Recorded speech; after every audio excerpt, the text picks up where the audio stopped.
기반은 예수 그리스도의 십자가의 죽으심입니다. 주님은 이렇게 성부 하나님께 자신의 사역과 관련해서 기도하십니다. 예수께서 이 말씀을 하시고 눈을 들어 하늘을 우러러 가라사대. 여기서 하늘을 우러러 가라사대라는 얘기는 저 푸른 하늘을 쳐다보며 그런 의미가 아닙니다. 장소적 개념에서의 저 위에 저 푸른 하늘, 그것이 아니라 아버지 하나님과의 깊은 영적인 교통, 하나님이 경외하며 또 존귀히 여기는 이런 심정을 가지고 하나님 앞에서 드리는 기도라는 이런 의미를 이렇게 표현했을 뿐입니다. 왜냐하면 우리 하나님께서 저 하늘에 계십니까? 저 푸른 하늘 창공 어딘가에 계신가요? 그런 것이 아니기 때문에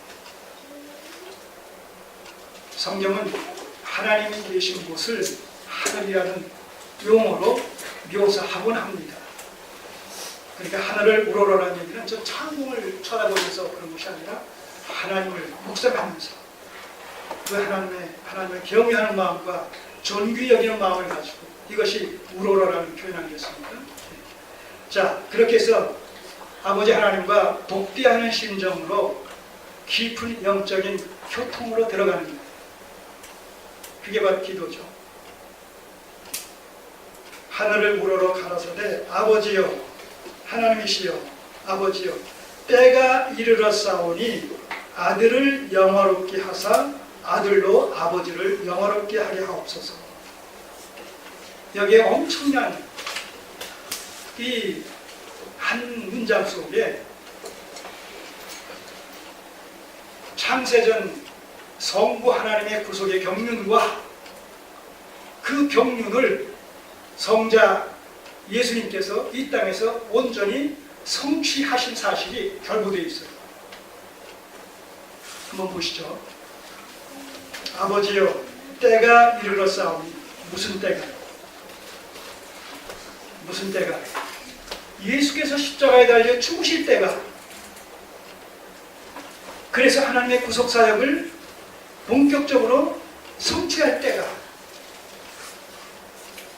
또 다른 말로 얘기하면 에베소서 1장 4절 이하 창세전에 그리스도 안에서 하나님의 택하신 백성들을 구원하시고자 하시는 하나님의 구속의 경륜이 바야흐로 성취될 때가. 그런가 하면 창세기 3장 15절에 뱀이 여자의 후손에 발꿈치를 상하게 할 것이라는 그 예언이 성취될 때가. 지금 그 말씀 이해하셔요? 발꿈치를 상하게 한다는 것은 무엇과 연결됩니까? 예수 그리스도의 죽음과. 또 여자의 후손이 뱀의 머리를 상케 한다는 것은 뭐예요? 어떤 사건과 또 연결돼요? 예수님의 부활 사건과. 자, 바로 그때가 그 하나님의 구속의 경륜이 예수 그리스도를 통해서 당신의 백성들을 죄로부터 구속하시기 위해서 대선물로 대신 죽으셔야 될 그때가 바로 이때라는. 우리 주님은 요한복음 2장 가나의 혼인잔치에서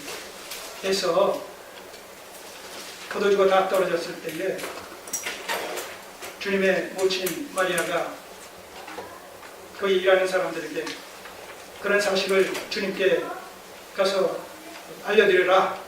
그리고 그 말씀을 쫓으라 라고 했을 때 그 얘기를 듣고 뭐라고 주님께서 말씀하십니까? 여자여, 나와 무슨 상관이 있나이까?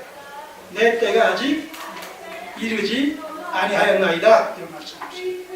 그 외에도 이 공생의 기간 동안 주님은 많은 이런 대적자들에게 어려움에 직면해 있을 때에도 그 자리를 피할 수 있었는데 그 자리를 피하시면서 항상 뭐라고 말씀하셔요? 내 때가 아직 이르지 아니했다. 내 때가 아직 이르지 아니했기 때문에 대적자들이 아무리 나를 잡으려고 해도 내가 그들에게 잡힐 수 없다는 얘기예요. 잡히지 않는다는 얘기예요. 누구의 간섭하심으로? 하나님의 도우심으로. 하나님의 역사로 말이에요. 그런데 여기서는 뭐라고 말씀하십니까? 때가 이르렀사. 자, 여기다 손을 넣으시고 13장. 그 때가 무슨 때입니까? 바로 죽으실 때라고 제가 말씀드렸어요. 자, 13장 31절을 보시면 마지막 6월절 그 음식을 잡수시는 모처에서 한 다락방에서 주님께서 이런 말씀을 하십니다.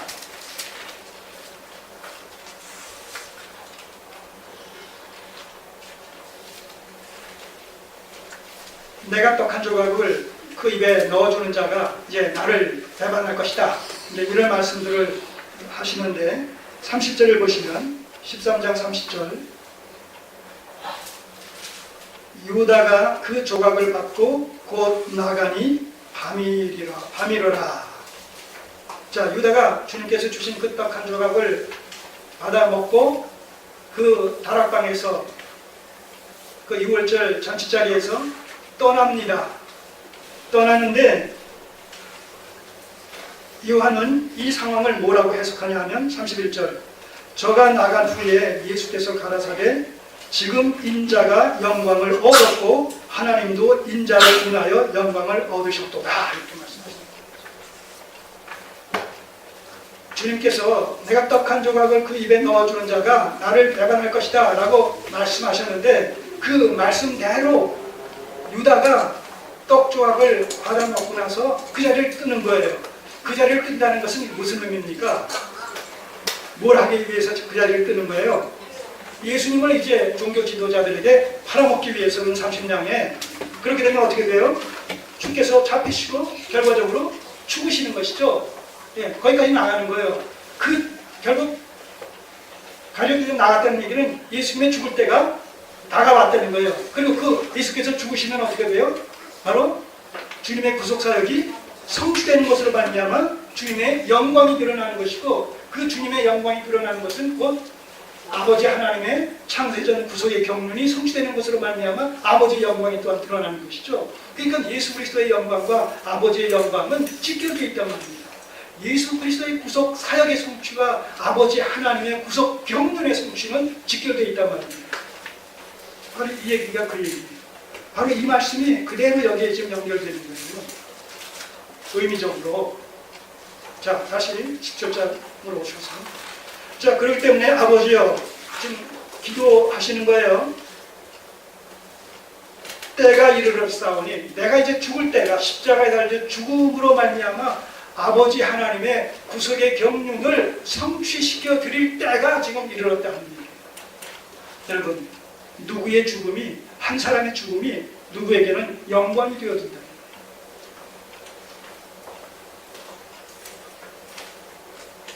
우리가 받는 어떤 핍박이, 우리가 받는 어떤 고난이, 내가 받는 어떤 시련이 오히려 주변 다른 사람에게 유익이 될 수 있다는 얘기예요. 이게 고난의 역설이죠. 너희가 여러 가지 시험을 만나거든 온전히 기쁘게 여기라. 이는 믿음의 시련이 너희를 온전케 하려 함이니라. 온전하고 구비하여 조금 더 부족함이 없게 하려 함이니라. 성경은 고난을 부정적으로 얘기하지 않습니다. 또 성도들이 이 땅을 살아가는 동안에는 반드시 고난이, 핍박이 동반될 것임을 성경은 분명히 얘기합니다. 예수님을 믿으면, 하나님을 믿으면 만사형통이다. 이것은 성경이 말하는 바른 복음이 아닙니다. 유사복음, 이계적이고 이단적인 복음이지. 없던 어려움도 고난도 시련도 찾아오는 것이 기독교 신앙입니다.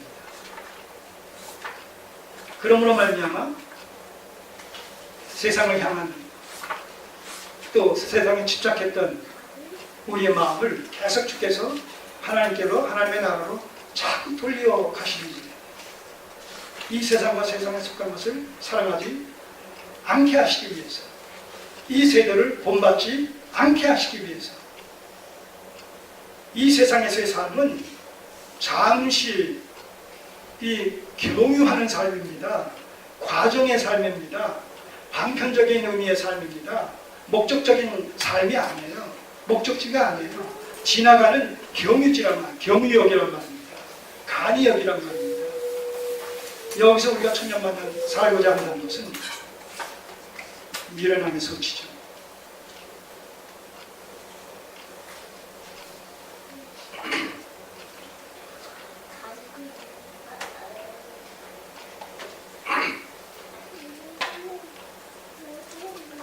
때가 이르렀사오니 죽으실 때가 다가왔다는 것. 아들을 영화롭게 하사, 이제 죽을 때가 가까웠으니까 십자가에 달려 주님의 사역을 감당하시기 위해서 대성물로 이제 죽으실 때가 가까웠으니 아들을 영화롭게 하사, 이 영화롭게, 아들이 영화롭게 되어진다. 또 영광을 받으신다 마찬가지예요. 아들이 영광을 받게 하심으로 말미암아서, 아들을 영화롭게 하심으로 말미암아서, 다 같은 내용입니다. 어떻게 주님께서 영광을 받으시게 되고 어떻게 주님께서 영화롭게 되어지십니까? 지금 말씀드린 대로 죽으시고 부활하시고 승천하심으로 말합니다. 그러니까 그 모든 일련의 구속의 과정의 첫 출발이 뭐예요? 예수 그리스도의 십자가의 죽으심입니다. 죽으심. 바로 이 십자가의 죽으심이라는 이것이 바로 이 대제사장적 기도의 하나의 동인으로 작용하고 있어요. 동인으로. 그리고 이건 나아가서 성도가 드리는 하나님을 향한 모든 기도의 하나의 동인이 또한 바로 그리스도 안에서 베푸신 하나님의 구원의 은혜입니다. 그래서 성도의 모든 기도는 정체성이 구원론적인 기도가 되어져야 되는 거예요. 구원론적인 기도예요. 또 신앙의 정체성도 뭐예요? 구원론적인 신앙입니다. 우리가 아직 죄인 되었을 때에 하나님께서 그리스도 안에서 우리를 구속해 주셨다라는 이 구속사상이 우리의 신앙의 근간이 되어져야 돼요. 우리의 기도에, 우리의 모든 신앙생활에, 이 예배에, 찬양에, 모든 신앙생활 전반에 걸친 하나의 출발이 되어져야 돼요. 동기, 유발이 되어져야 됩니다. 구원의 감격과 기쁨이 없는 기독교 신앙, 기독교인 존재할 수 없어요. 그런데 안타까운 것은, 그리고 비극적인 것은, 그럼에도 불구하고 구원과 무관한 기독교인들이 대세를 이루고 있다는 것이, 이것이 현대교회의 문제점이다. 성도가 아닌, 신앙인이 아닌 종교인,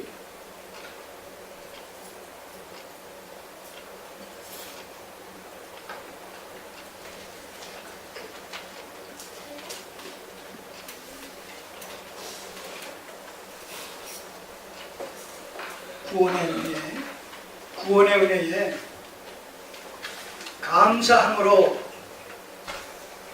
출발되어지는 것이 기독교 신앙의 정체성입니다. 구원의 확신과 구원의 경험과 구원의 감격과 구원의 기쁨이 없는 기독교 신앙이란 그건 이유사 기독교일 뿐이에요.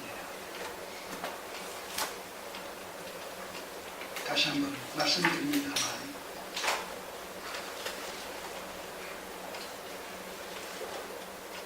그래서 우리가 때를 어떻게 얻었든지 복음을 전해야 된다고, 십자가의 도를 전해야 된다고.